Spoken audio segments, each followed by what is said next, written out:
घरकुल मनी रंगले, धाव किती मृग जळे, पाप पुण्य जणू एकच प्याले, पाप पुण्य जणू एकच प्याले, माणुसकीचे रीते सोहळे, माणुसकीचे रीते सोहळे, क्षितिजावरती जाईवे सही, मर्मबंधातली ठेवली, मर्मबंधातली ठेवली, मर्मबंधातली ठेवली, मर्मबंधातली ठेवली, मर्मबंधातली ठेवली. अहो पाटीलबाई, ती राणी शर्मा सगळ्यांनी एकच विषय लावून धरला होता. तुमचा ओम काय म्हणे, वसंत भाऊजींचा घर जावई होणार, भांडून घर सोडलं ना. अगं बाई, दुर्लक्ष करायला शिक ना. अहो किती वेळ, 5 मिनिटं, 1 तास, 2 तास, किती?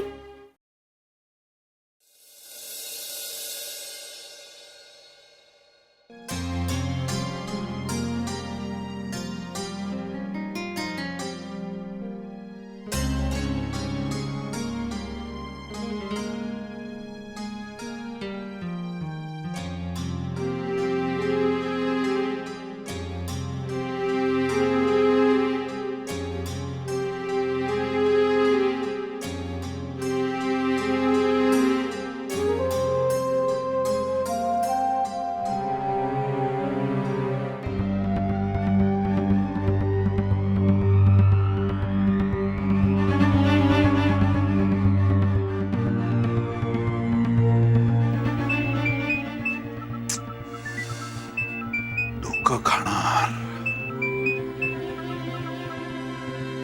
हॅलो डॅड, जे काही मुद्द्याचं बोलायचं असेल ना ते बोलायचं, इमोशनल ढाचे देत बसायचं नाही आणि फोन कट करायचा. ओके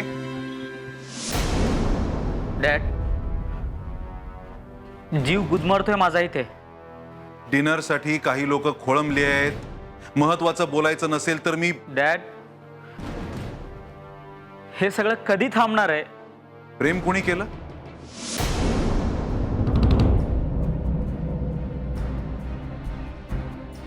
आणि घर सोडून भांडण करून कोण गेलं?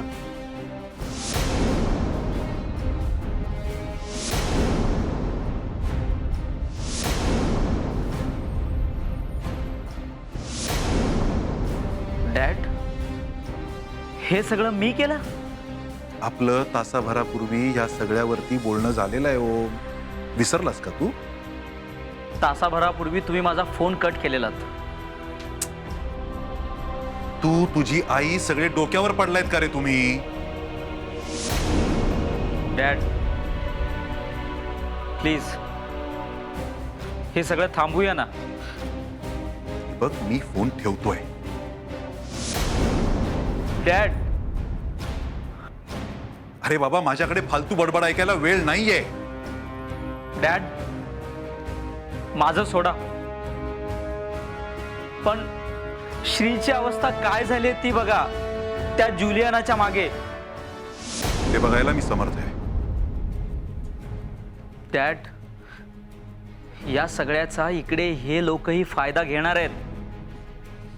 त्यांनी एक डिटेक्टिव्ह ह्या कामी हायर केलाय. त्याला सगळी माहिती खरं तर मीच दिली आहे.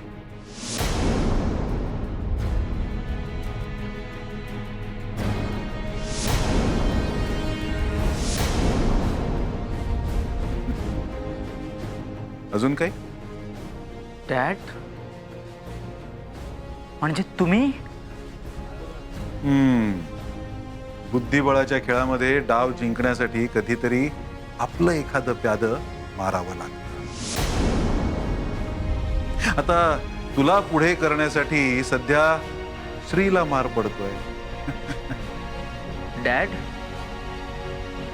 म्हणजे या सगळ्या गोष्टीची श्रीला कल्पना आहे? अजून नाही, ती वेळ अजूनही आलेली नाही.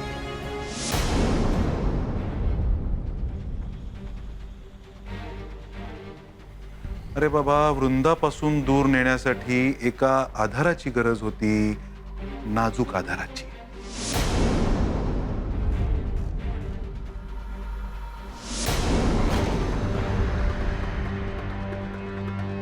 म्हणून जुलियानाला मी त्या कामी लावलं. तिलाही 2 पैसे जास्त मिळाले, सगळ्यांचंच भलं झालं, नाही का?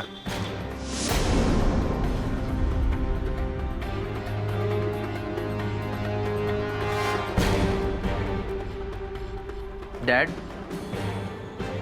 अहो किती चाली खेळताय. मी आजही तो दिवस विसरलो नाहीये डॅड, ज्या दिवशी मी तुमच्या या खेळाचा प्यादा झालो, याची जाणीव मला झाली.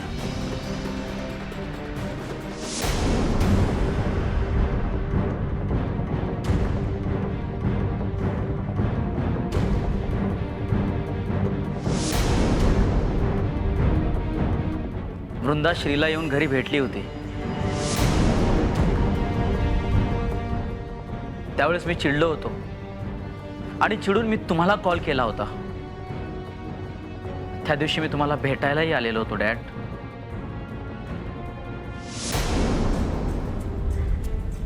काय चिरंजीव, असं काय तुम्हाला माझ्याशी बोलायचंय की जे घरातही बोलता येणं शक्य नव्हतं, ऑफिसमध्येही बोलता येणं शक्य नव्हतं, म्हणून या हॉटेल रूम मध्ये घेऊन आलास मला?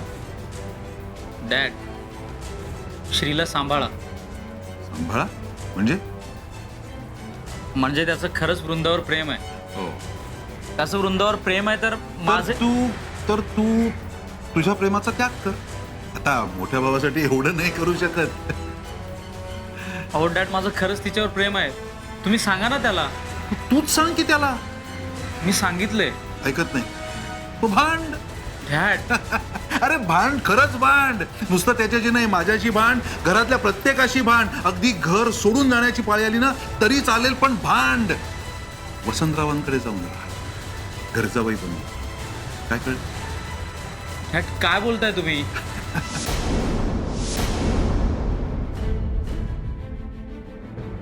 डॅड, मी तुम्हाला कशासाठी बोलवलंय? आणि अरे तू चांगलंच केलंस मला इथे बोलवून. हा, आता मी तुला जे काही सांगतोय ते करणं थोडं जड जाईल तुला, याची कल्पना आहे मला, पण त्याचे फायदे किती दूरगामी आहेत ना याचा विचार कर.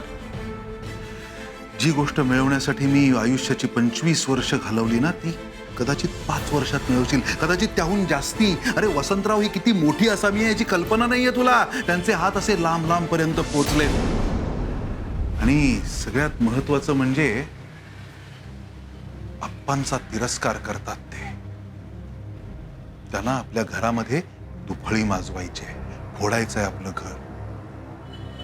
आणि हे सगळं करण्यासाठी तू त्यांना मदत, म्हणजे तुला जे आयुष्यात मिळवायचंय ना ते सगळं आपोआप मिळेल. डॅड, मला तुमची भीती वाटू लागली आता. मला घाबर रे, मला घाबरून काही प्रॉब्लेम नाहीये. इनफॅक्ट जर तू मला घाबरून का होईना ही संधी जर पकडून ठेवलीस ना, तर आयुष्यात तुला काय मिळेल कल्पना आहे तुला? ती वसंतराव. कोण? ती वसंतराव.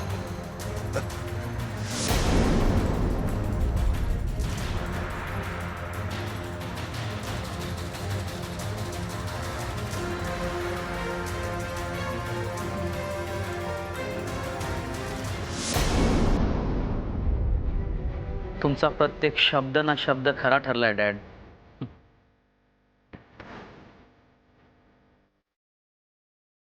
ते तर होणारच होतं ना. यश असं सहजासहजी नाही मिळत. यश मिळवण्यासाठी किंमत मोजावी लागते. बाय द वे, कधी करतोयस लग्न? लवकरच. संधी मिळाली की ती सोडायची नसते. ओ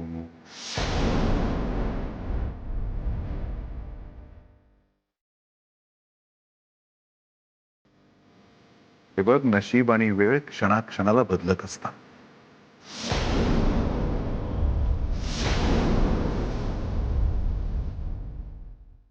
चालढकल करशील तर मग आत्तापर्यंत केलेल्या कष्टांवरती पाणी फिरेल.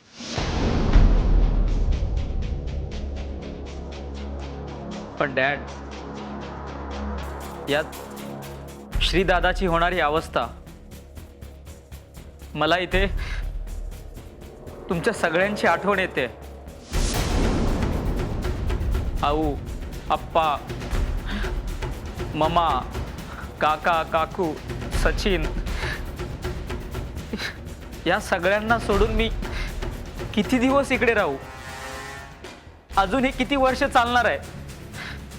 ठीक आहे, मग सोड सगळं आणि ये घरी. हा,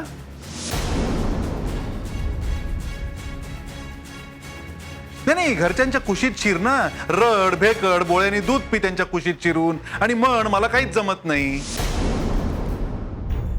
स्वतःचं कर्तृत्व दाखवायची वेळ आली तर म्हणे मला तुमची आठवण येते. आठवणींनी खिसा आणि पोट भरत नाही ओम.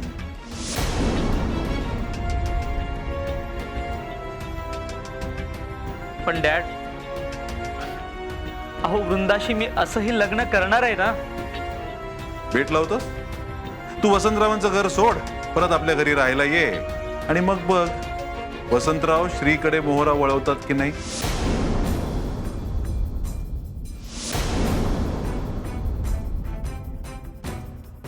पोस्टर स्वतः जाऊन चिपटव. ते म्हणतील ती प्रत्येक गोष्ट कर. मी यांच्या चालीने वैतागलोय. माझ्या हाताने ते श्री आणि जुलियानाचे पोस्टर शहरभर लावू बघतायत.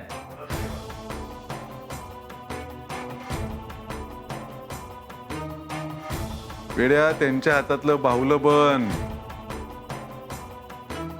पण ते स्वतःच बाहुलं बनतायत हे कधीच त्यांच्या लक्षात येता कामा नये. काय कळतंय का मी काय सांगतोय ते? कधीही त्यांना हे कळता कामा नये.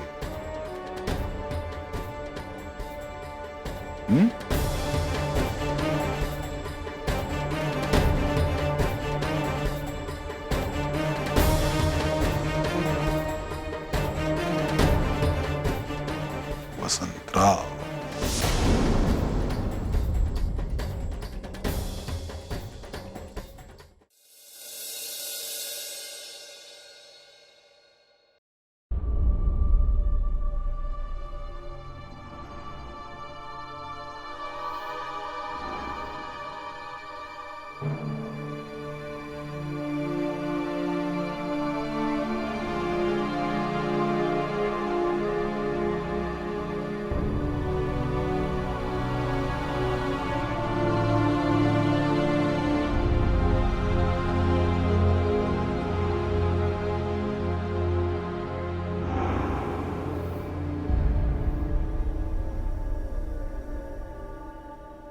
सचिन,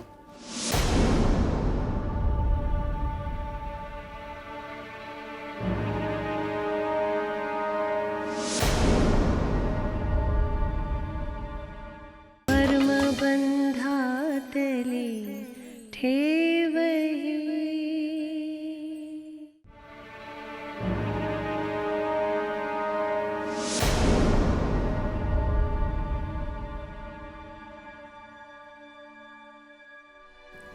सचिन,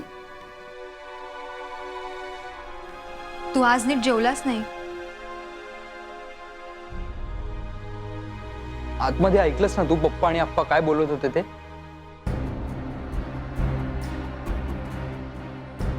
ऐकलं मी.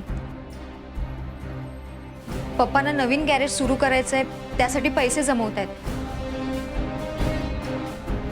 आणि त्यांच्या FD मध्ये आप्पा नॉमिनी होते म्हणून त्यांना आप्पांची सही हवी होती. मग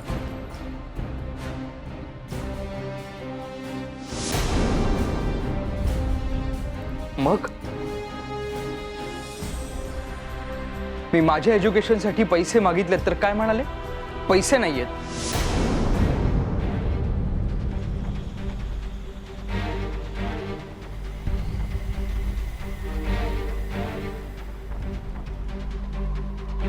मग आता कुठून पैसे उभे राहिले सांग ना मला.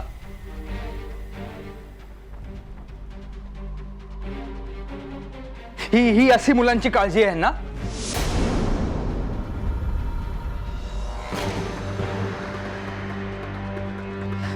त्या फडतूस गॅरेजसाठी 7 ते 8 लाख रुपये इन्व्हेस्ट करायला तयार आहेत.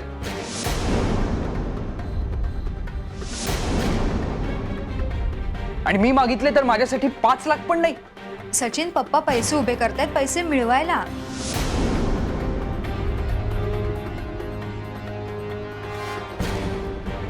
मी नसते मिळवले.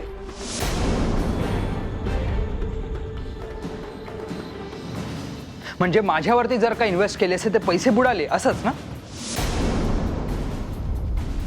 अगं त्या 5 लाखांच्या इन्व्हेस्टमेंटवरती ना करोडो रुपये मिळवायची हिंमत आहे माझ्यात.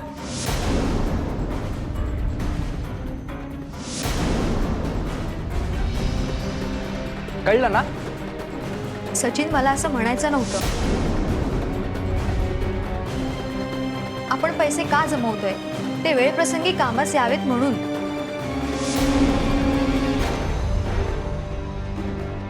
हे जे काही तू बोलतेस ना, हे जे तू मला सांगतेस ते आधी स्वतः समजून घे.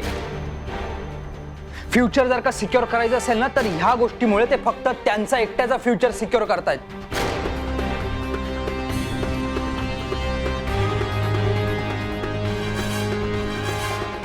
आणि माझ्या एज्युकेशनमुळे मी त्यांचं आणि स्वतःचं दोघांचंही सिक्युअर करू शकलो असतो.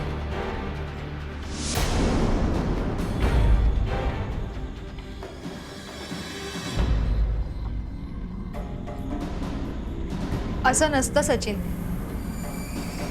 आज काकांनी ओमलाही शिकवलं, पण त्याचं काय झालं. काकू ओमसाठी रडत बसले आणि ओम काय करतोय, जाऊन बसलाय त्या वसंतरावांकडे.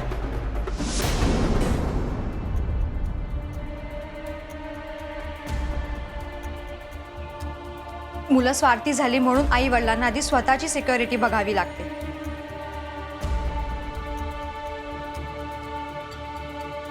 तू माझं आणि ओमचं का कंपॅरिझन करतेस पण. सचिन, मी तुलना नाही करत आहे. मी एक एक्झाम्पल दिलं. आपल्याच घरात अशी एक घटना घडते की त्यावर विचार करून रिॲक्ट होणं स्वाभाविकच आहे.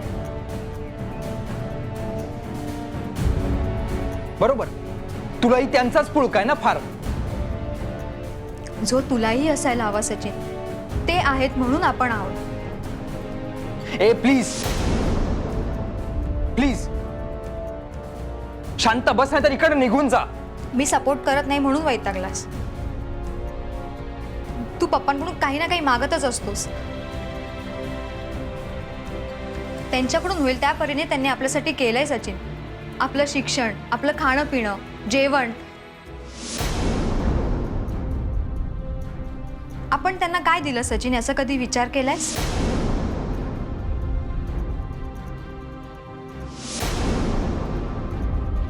मग तुला कळेल कुणाचं चुकते आणि कुणाचं बरोबर आहे ते.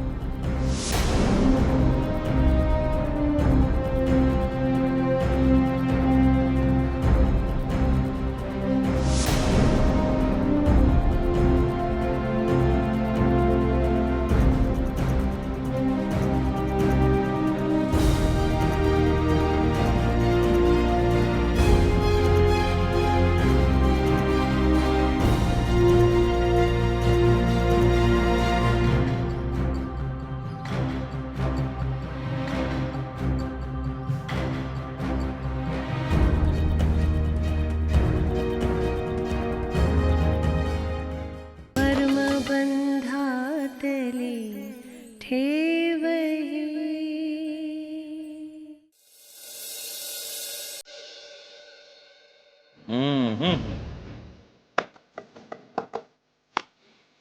मला वाटतं वृंदा बेटा, तू ना या इलेक्ट्रॉनिक्स मीडियाचा फायदा करून घे.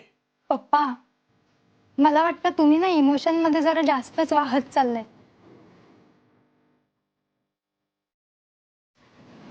त्या आप्पांना एवढं महत्व द्यायची काय गरज आहे. त्यांच्यासाठी एवढी शक्ती का वाया घालवताय. हो बेटा, खर्च करायलाच हवी. नव्हे, यापेक्षाही जास्त शक्ती खर्च करायला हवी.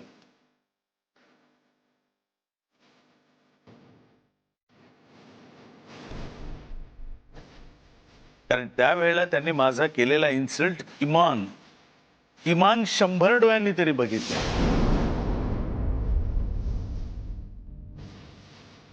आणि आज तो शहरातल्या 10-15 हजार लोकांना माहित. पुढे 2-3 वर्षांमध्ये इलेक्शन्स येणार. त्या निवडणुकीच्या वेळेला विरोधक या गोष्टीचा कसा उपयोग करून घेतील माहिती नाही.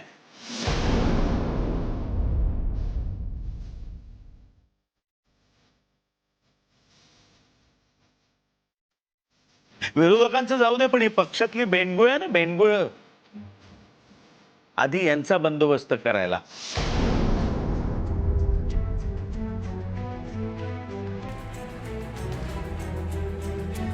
आणि आप्पांची कंबर तुटली की त्यांचा बंदोबस्त आपोआपच होत जाईल. पण आपण दुसरं एखादं मोठं काम करूया ना.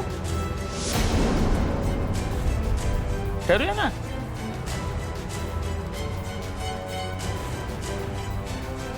आणखी मोठं काम करू. खूप मोठी मोठी कामं करायची आहेत अजून. पण बेटा, हिशोब बॅलन्स नाही ठेवायचा कधीच. त्या वेळेचा त्या वेळेला चुकता करायचा. ओम खरंच आपल्या बाजूने आहे. नाही, पूर्णतः नाही अजून. म्हणजे आहे तो, पण पूर्णतः नाही. पण शेवटी कसं आहे, स्वार्थापायी माणूस आंधळा होतो. आणि आपण काय करायचं, नेमकं अशा वेळेला आपण त्या आंधळ्याची काठी व्हायचं. No risk no gain, and no gain without pain. I know all phrases पप्पा, बट काय ओ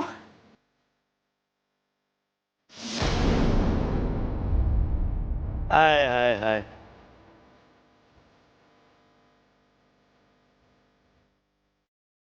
काय रे बाबा, काय चाललंय काय तुझे? मगापासून सारखा आपला हात बाहेर करतो. ठीक आहे ना सगळं? हो ठीक. नाही, श्रीचे पोस्टर्स लागणार सगळीकडे म्हणून डिस्टर्ब झालीस का?